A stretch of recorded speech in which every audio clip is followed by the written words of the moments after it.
La política económica tuvo una de cal y una de arena esta semana porque, por un lado, el nivel de actividad económica repuntó en forma importante, aunque comparado con una base bastante baja, según informó el INDEC. La economía está creciendo, pero la inflación también está creciendo, según las estimaciones de la mayor parte de las consultoras. Este mes de julio va a tener una tasa de inflación de más del 2%, lo cual es claramente una mala noticia, sobre todo, Mabel. Antes, la noticia puede conocerse alrededor de la fecha de las elecciones. Estamos en tiempos electorales y pareciera ser que el gobierno ya se ha resignado a que, bueno, la economía no es justamente su punto fuerte, no lo puede esgrimir como un argumento electoral. Tienen otros argumentos. Sí, además la inflación tiene un impacto muy fuerte, porque la inflación es lo que se siente todos los días, todo el mundo, no hay forma de eludir sentir la inflación. Los repuntes económicos, macroeconómicos, no se perciben a nivel popular y realmente creo que no solo las medidas económicas que no llegan a tener sus efectos, sino hay otro tipo de medidas que también afectan muy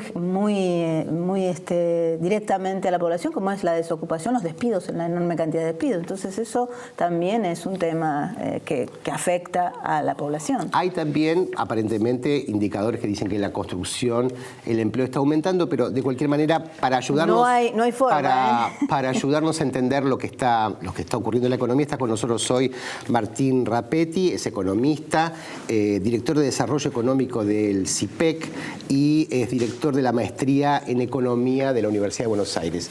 Gracias, Martín, por venir esta noche. Y bueno, hay signos mixtos, digamos, hay algunos contradictorios en la economía porque aparentemente la actividad sube, pero también las empresas ajustan sus planteles en algunos sectores, el dólar también sube, la inflación. ¿Cómo se compatibiliza todo esto, digamos, o es la economía argentina como ha sido siempre, o hay algo nuevo acá?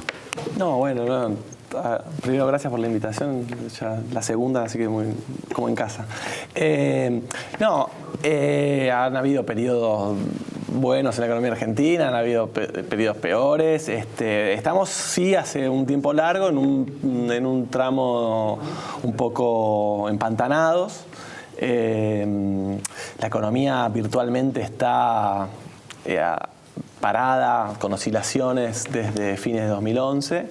El desafío que se está proponiendo este gobierno es si este repunte que estamos viendo ahora es una cosa que se va a mantener en el tiempo o si vamos a ver el año que viene otra recaída o no. O sea, digo, el desafío está puesto ahí en este momento. Pero ciertamente, junto con este problema del nivel de actividad y empleo, tenés estas dificultades con la inflación, que digamos había más optimismo de que podía bajar más rápidamente, no pasó. ¿Por qué no bajan los precios, dejan de aumentar a la velocidad que están haciendo los precios? Pues la persistencia de la inflación, ¿no? Pese a que hay una política monetaria dura y que hay mucho foco puesto aparentemente del gobierno en combatir la inflación.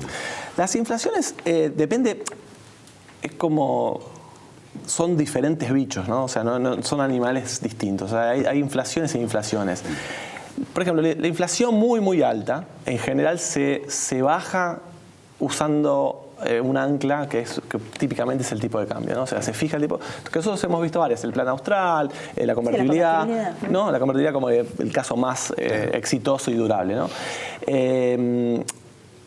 Las inflaciones como esta que tenemos ahora son las inflaciones más duras de roer. Claro. Son más complicadas porque cuando la inflación es tan alta como teníamos antes del austral o antes de la convertibilidad, todo el mundo está mirando un precio, que es el dólar. Entonces, cuando vos lográs parar ese precio y lo mantenés fijo por un tiempo, todos los demás precios convergen. Generan otras complicaciones que las hemos visto, sí, ¿no? Digamos, pero bueno, pero cuando son exitosos, el impacto inicial es que baja fuerte la inflación y que en general son muy expansivas. Tiene el problema que eso en general tiende a generar atrasos cambiarios que después en algún momento te pasan la cuenta, ¿no? Estas inflaciones no son más descoordinadas porque no todo el mundo está subiendo el precio al mismo tiempo, entonces es un proceso más complejo de detener. Hay puja, la puja no se dirime mes a mes, sino que no en un único mes, sino que se está, en general, por ejemplo, cuando la inflación es muy alta, tenés mecanismos de indexación, entonces la puja está más solapada porque ya está acordado, digamos, la transacción capital-trabajo y mes a mes se va ajustando la inflación pasada cuando la inflación es más alta. En estos casos, todos los meses hay alguna paritaria, todo está más descoordinado y esparcido en el tiempo. Eso es lo que le hace más complicado de bajar. Y además hay un reacomodamiento de lo que los economistas llaman los precios relativos, ¿no? Fuertes, o sea, tarifas, claramente combustibles. Que tienen un alto impacto sobre toda la economía. Claro. Todo el mundo quiere ajustar, el que puede ajustar, y el que no, como el salario no ajusta y tiene que absorberlo, ¿no? Esa es una de las complejidades adicionales que presenta este caso. Este caso es un caso donde hay inflación moderada para los estándares argentinos, 25, si uno va afuera de este país dice 25 es alta, pero moderada en la historia argentina, 25, con un gran desequilibrio de precios relativos, tipo de cambio atrasado, tarifas muy atrasadas. Entonces, cuando este nuevo gobierno asume, tiene que corregir esos precios, eso le da un impacto acelerador a la inflación. Entonces es difícil corregir precios relativos y al mismo tiempo bajar la inflación. Entonces eso, pero de per se, independientemente incluso de los problemas de atraso de precios relativos que teníamos, bajar una inflación como esta es costoso. Yo creo que vale la pena recordar que los casos más exitosos que uno tiene a mano, que son por ahí el chileno o el colombiano, partieron más o menos de una inflación parecida a la que asume el gobierno de Macri, del orden del 25-30%, y la desinflación a un dígito cercano a 5 o 6% le lleva 9 años. Entonces, y lo hacen sin atrasar el tipo de cambio, sustantivamente, porque un poco baja el tipo de cambio real, y con crecimiento económico. Entonces, yo creo que el gobierno ha sido gradual en casi todo, menos en la política monetaria y en la desinflación, lo cual para mí cruje con el resto del sistema, digamos, de Intentaron hacerlo demasiado rápido. Yo creo que sí. Además, bueno, porque si vos bajás retenciones de la manera que bajaron, tenés un déficit fiscal enorme producido por tu propia política, tenés que compensarlo con algo. Entonces decidieron un fuerte señal pro oferta, ¿no? Me parece que fue demasiado abrupto, y una señal que esperaban encontrar alguna beneplácito en los mercados, que es el eufemismo para decir inversores que están mirando. Pero fíjate que creo que es Standard & Poor's que hoy dijo que la meta inflacionaria del Banco Central para este año es incumplible, ¿no? Y vamos a hablar un poquito del próximo bloque. Típico en estos comportamientos de reacomodamientos de precios, estos últimos días le tocó al dólar, ¿no? Que estaba atrasado y ahora aumentó fuerte en poco tiempo. Es un típico caso de adelantamientos y atrasos de precios relativos, ¿no? Al final ocurrió. La pregunta que te dejamos para el próximo bloque es ¿qué impacto va a tener esto en los precios, ¿no? En la inflación y provocando un nuevo atraso o no? El gobierno dice que no le importa el dólar, otros dicen cuidado porque puede ser peligroso, justo paren el dólar, porque además es un tiempo político de elecciones y la gente se pone muy nerviosa cuando el dólar empieza a aumentar. Pero lo vemos en el próximo bloque, ya volvemos.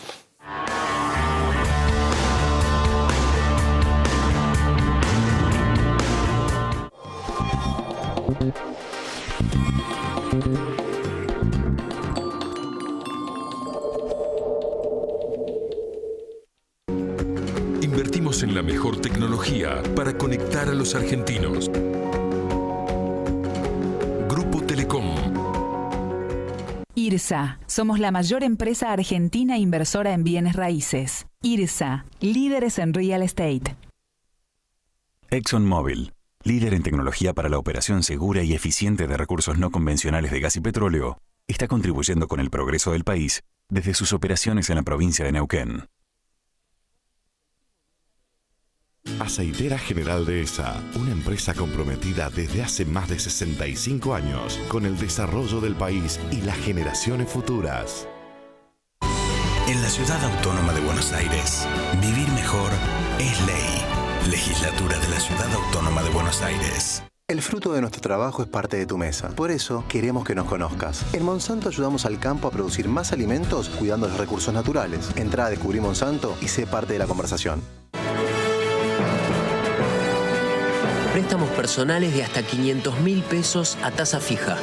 Cumplí tus sueños con Banco Provincia.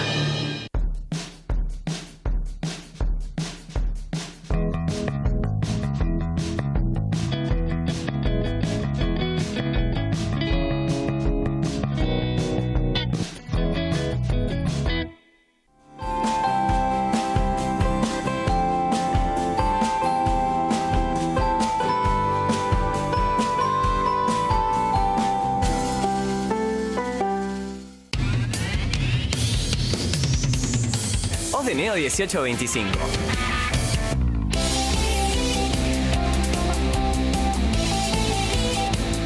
Estamos.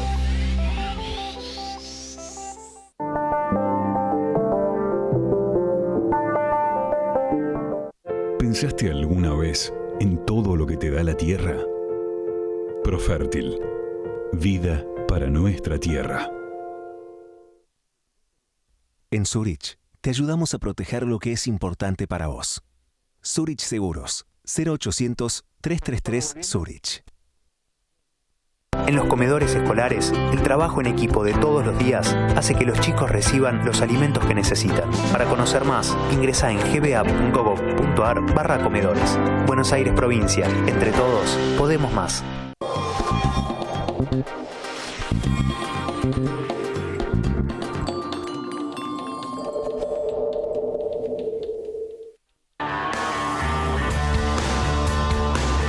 Seguimos en asuntos públicos, hoy haciendo foco sobre la economía en tiempos electorales y la pregunta que había quedado para nuestro invitado Martín Rapetti, director de la maestría en economía de la UBA y director de desarrollo económico del CIPEC, es el dólar se reacomodó, estaba atrasado, no sé si se adelantó, por lo menos aumentó fuertemente en las últimas semanas y ahora todo el mundo está esperando, bueno, a ver qué pasa con los precios. Muchas listas de precios están dolarizadas en la Argentina todavía. ¿Se podrán absorber? ¿No? ¿Cómo lo ves? El Banco Central adoptó este sistema de metas de inflación con flotación cambiaria. En muchos países estos movimientos que ocurren, de hecho muy bruscos, no afecta tanto a nivel de precios. La mayoría de los países que adoptaron este tipo de esquema no tienen un comportamiento tan dolarizado como tiene Argentina. El que sí lo tiene, el que es más parecido, es Perú. Pero en Perú es donde menos dejan flotar. Ajá. En Perú es donde menos dejan, son más aversos a que suba o que baje. Sobre todo que en general todos los países, o sea, si bien en todos los países flota, en Perú mucho menos, todos los países que usan este método o régimen monetario tiene más miedo a que suba que a que baje. Claro. O sea, tiene un sesgo. O sea, porque como los bancos centrales tienen su objetivo central en la inflación, no tanto en el nivel de actividad, en la gobernabilidad, o sea, eso no es un objetivo del Banco Central, son más tolerantes cuando baja que cuando sube. Argentina no ha dejado, digamos, si bien adoptó este nuevo régimen, digamos, las conductas no cambian de la noche a la mañana. Entonces, en general también estos regímenes, hasta este desacoplamiento entre el dólar y los precios, es producto del tiempo, de observar que el Banco Central tiene éxito en mantener estable la inflación y que lo que el Banco Central dice se cumple. Entonces, yo creo que es un poco prematuro para pensar que los movimientos del tipo de cambio se desacoplaron de los precios. Entonces, bueno, veremos ahora en los meses qué va a pasar, pero digamos, uno puede pensar que por la simple adopción de un nuevo régimen, las conductas ya... Pero es un viejo sueño. Todos los ministros de Economía en la Argentina hubieran querido, hablaban de la pesificación. Bueno, pensemos en pesos, no pensemos más en dólares, pero de alguna manera la sociedad se resiste porque tiene experiencias... Hay memorias históricas demasiado profundas, ¿no? Que se transmiten de una forma que no es fácil decir, no, ahora no créanme a mí, porque realmente hay veces hay una expectativa, cada gobierno que sube intenta mostrar algo nuevo y decir, ahora con nosotros sí, todo lo que hicieron los demás lo hicieron mal, ahora nosotros lo vamos a hacer bien, créannos. Y cuando sienten que tomando determinadas medidas, que supuestamente son las que esperan los que toman decisiones, se van a cambiar las cosas y no sucede, ese es el gran desconcierto, porque creo que si hay medidas que se han tomado y que se toman intentando convencer a los inversores de que, bueno, ahora estamos nosotros, vamos a hacer las cosas bien, vengan tranquilos, y no vienen, eso también es un efecto de mucha sorpresa. Muestra también, sorpresa para quienes lo plantean, porque la complejidad, como vos estás diciendo, es mucho mayor, ¿no? Es decir, los factores, las variables políticas que no están diferenciadas de la economía. Es otro fenómeno, ¿no? Digamos, esperando a los inversores. Todavía seguimos esperando. ¿Por qué? ¿Qué se espera? ¿Se esperan las elecciones de octubre? ¿Vos pensás que, no sé, de acuerdo, que las elecciones de octubre son una frontera importante que tiene que pasar la economía para que se tomen nuevas decisiones, o no son tan importantes? O sea, ¿en qué medida ves a las elecciones incidiendo en el curso de la economía en el próximo año o dos? Yo creo que ciertamente las elecciones estas son relevantes, o sea, porque muestran la viabilidad de proyectos políticos, entonces eso es relevante, siempre lo fue y siempre lo va a ser, sobre todo en un contexto donde hay tanta polarización y el gobierno es un gobierno que es un gobierno parlamentario, porque digamos parlamentario. Es un gobierno de cierta debilidad parlamentaria que tiene que ir al Parlamento a persuadir, porque si no puede pasar las leyes que necesita. Entonces, ciertamente, entonces, octubre es un momento clave. Pero también sabemos que octubre no cambia radicalmente el paisaje. Entonces, los otros 2 años serán años donde también va a haber que irlos transitando, pero el gobierno tiene cosas para hacer. El gobierno puede hacer cosas importantes. O sea, digo, el tema fiscal es un tema que lo estábamos comentando, creo que en el corte, es un tema importante, es un tema en donde yo coincido en el enfoque así gradualista, porque como hablábamos antes con Mabel, cortar de golpe el gasto público hubiera generado un cimbronazo muy negativo en la economía, entonces no hacerlo, ser brusco en lo fiscal era un problema, entonces había que ser gradual, pero al mismo tiempo no tenés que ser diletante, porque mientras tenés déficit vas acumulando deuda, y mientras acumulas deuda después tenés que pagar intereses y eso se te vuelve ese es un tema clave, si ¿no? la inversión deuda privada, digamos, no repunta, tiene que haber inversión pública, y eso también es una carga sobre el Estado.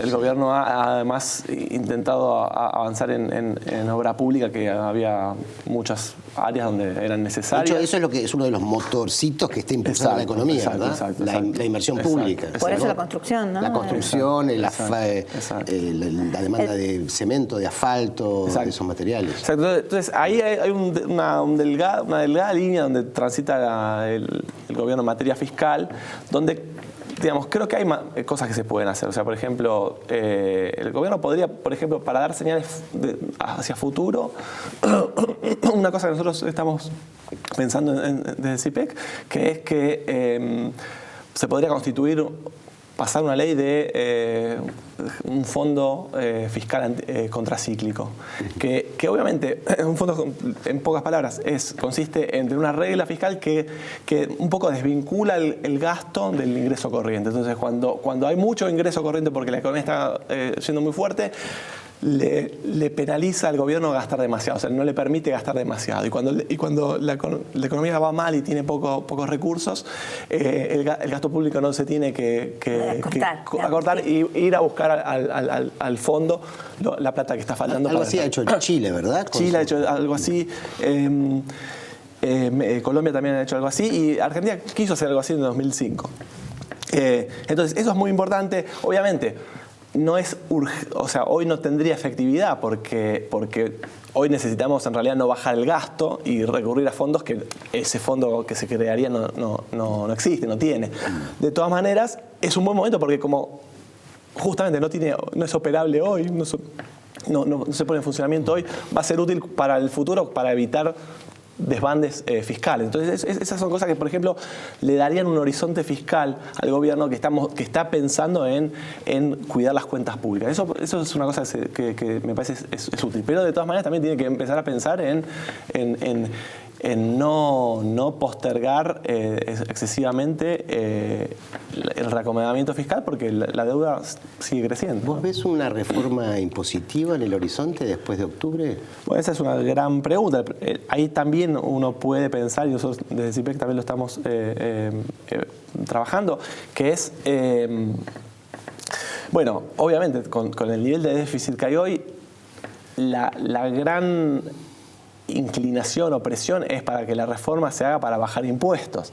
Ahora, con el problema que tienen, bajar impuestos es complicado. Aumentar la deuda. Claro, entonces ahí hay una tensión muy importante. Entonces uno podría pensar en una reforma que vaya tomando en cuenta la situación de origen. O sea, entonces, bueno, se puede bajar tal impuesto eventualmente en tal momento cuando haya determinada situación fiscal, pero no. Entonces, eso en un punto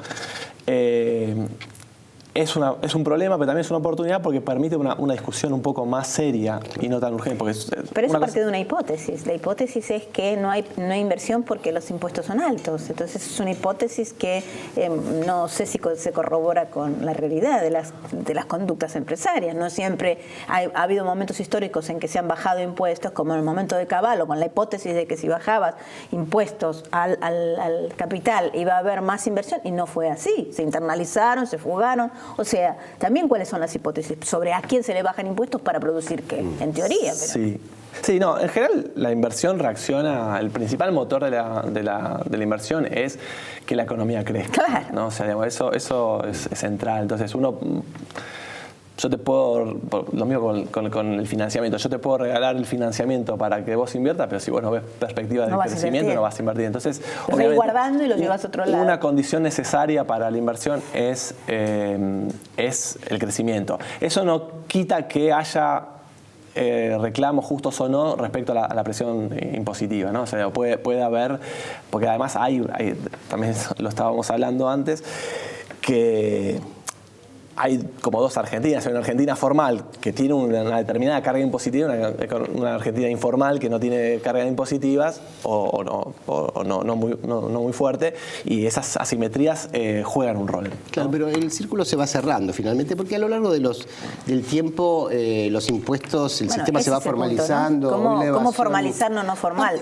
No bajar. Me parece claro, parte de la discusión de los impuestos es que antes había impuestos nominales altos, pero nadie los pagaba, o sea, pero ahora hay que pagarlos, entonces ya empieza a haber esos inconvenientes. No, pero el empleo informal, por ejemplo, sigue siendo alto y se ha estancado, se bajó mucho desde, digamos, 2002, 2008, una cosa así, bajó muy fuerte y después se estancó y sigue un poco estancado. Martín Rapetti, muchas gracias. Bueno, seguimos con el tema porque... Vas a venir, te vamos a invitar otra vez, porque sí, nos encanta. Traigo las facturas. Bueno. Gracias por acompañarnos, esto fue Asuntos Públicos.